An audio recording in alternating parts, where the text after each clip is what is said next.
This time, the gun was discovered as students were going through metal detectors and having their bags checked to start the day. The loud boom that caught his attention and drew him out here last night, where he witnessed most of the shooting that happened here on Main Street. How much this war is having an effect on people all across the world. And people want to understand this war more, especially the women who are being directly impacted by this decision and just had their abortion appointments canceled effectively this morning. What do they do now? And as you can see, there is so much smoke. There's ashes falling from the sky. It seems like it's a stressful situation, but the families that I spoke to in these homes told me they feel safe and they will not evacuate as long as the fire department is here. Things escalated very quickly up in the House chambers. Just a couple hours ago, we saw protesters being arrested. UK is also asking all of its students and staff to know where the nearest shelter location is at. The State House is filled with opponents for what some would call the worst anti-transgender legislation in the country. This fire truck that you see here washed up under the bridge is one of many stunning sights you will see now that the water has receded. Richmond residents are asking what's happened to a homeless encampment that used to be right at this spot. And as you can see, the water has receded, but what is left is mud. Mud is covering the entire floor. In fact, where I am standing is in about 2 to 3 inches of mud. The Breeders' Cup is known as the Super Bowl of the horse racing industry,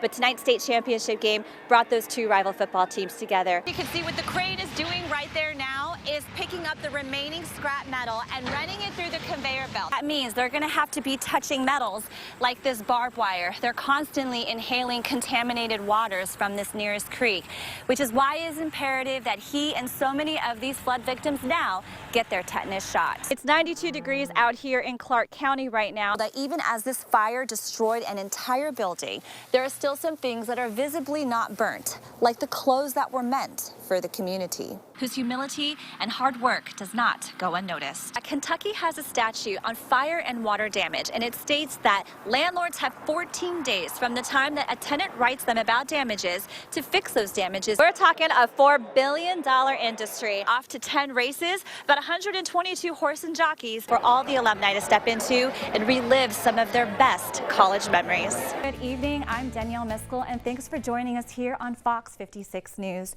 We begin tonight with deadly tornado coverage. In Cleveland, Texas, federal officials say the suspect who fatally shot 5 of his neighbors Friday night, including an 8-year-old boy, was here in the United States illegally. Imagine walking 50 miles. Divine Karama is showing his support for kids in the bluegrass by doing just that. Sudan receiving its first shipment of humanitarian aid today, including critical medical supplies.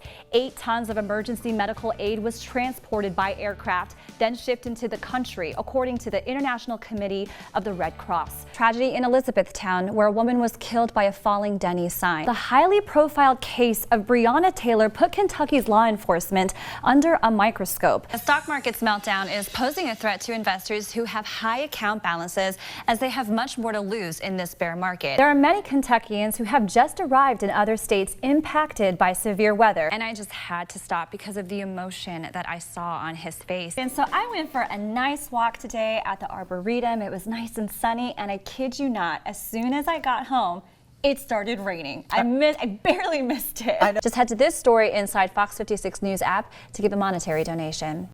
Danielle Miskell is in Louisville. She joins us now live with more. Danielle.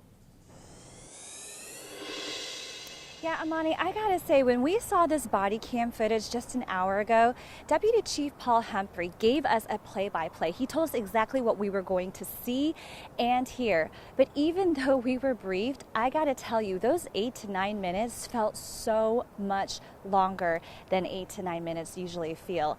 And you could just feel the fear of what it was like walking into that situation yesterday. And that is exactly the fear that these Louisville officers ran towards to save lives. We're making entry from a first-person account of the rush to save lives. These pictures are from the body camera worn by Louisville police officer Corey Galloway. First, he and Officer Nicholas Wilt walked toward the Old National Bank branch. But as the gunman inside shoots, hitting Wilt, Officer Galloway finds cover. Moments later, Louisville police say Officer Galloway was able to fire the shot that killed the gunman. Yeah, suspect down! Get the officer! Not everybody can do that. They deserve to be honored for what they did. because it is not something that comes easily. It is not something that comes naturally. Anybody who gets shot at reacts. For people to react by staying there, staying in the fire, and going back inside the scene, keeping themselves in danger, that's superhuman. Those men are amazing. He was with his field training officer, and he did not hesitate. Interim Chief Jacqueline Gwynn Villarreal says Connor Sturgeon targeted his co-workers. But we do know that this was targeted. He knew those individuals, of course, because he worked there. And the LMPD's investigation also uncovered more evidence on the premeditated attack. We know this shooter purchased an AR-15 rifle on April 4th. We know he left a note. We know he texted or called at least one person to let them know he was suicidal and contemplating harm. Now the Louisville police are investigating the shooting further in 2 separate segments. Internal shooting where between the shooter and the employees to a homicide investigation, and then the public integrity unit will be the external shooting incident, which was between the suspect and the officers.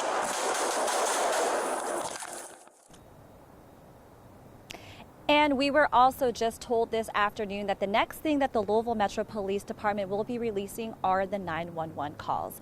In the meantime, Mayor Craig Greenberg knows that his city is in need of healing. So tomorrow at the Muhammad Ali Center at 5 o'clock, there will be a vigil for the victims, and there will also be mental health counselors for anyone who needs help with their grief. Live in Louisville, I'm Danielle Miskell, Fox 56 News.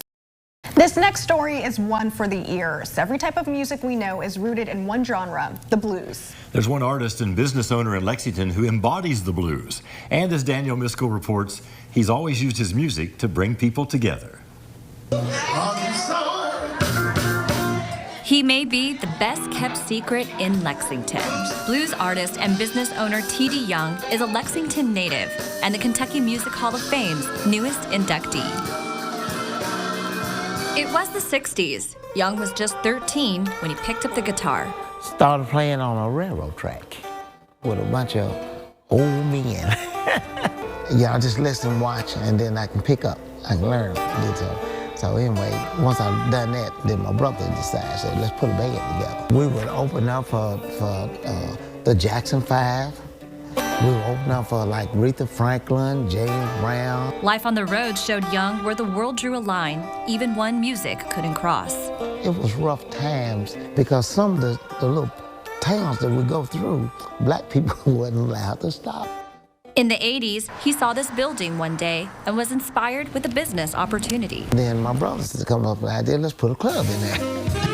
TD's Lounge was born. It sat in the heart of the most soulful scene in Lexington, surrounded by other music clubs. Today, it's the only one left. People was trying to shut us down. When faced with discrimination, Young turned to the one thing that gave him purpose.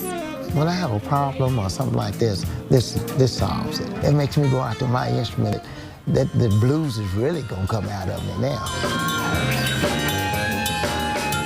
Jessica Blankenship, executive director at the Kentucky Music Hall of Fame, knows Young's true impact. He is Kentucky music, really. Probably one of the most influential impact artists that we've got at the Hall of Fame. She sees how Young collaborates with young musicians, even giving them a chance to perform right here on his stage. That's how you build better musicians for a better tomorrow. To me, it means a lot to Lexington. It sends a strong message. Things are changing. He holds that candle. He holds that light that brings us back together to remind us of our heritage, our ancestry. In Lexington, Danielle Miskell, Fox 56 News.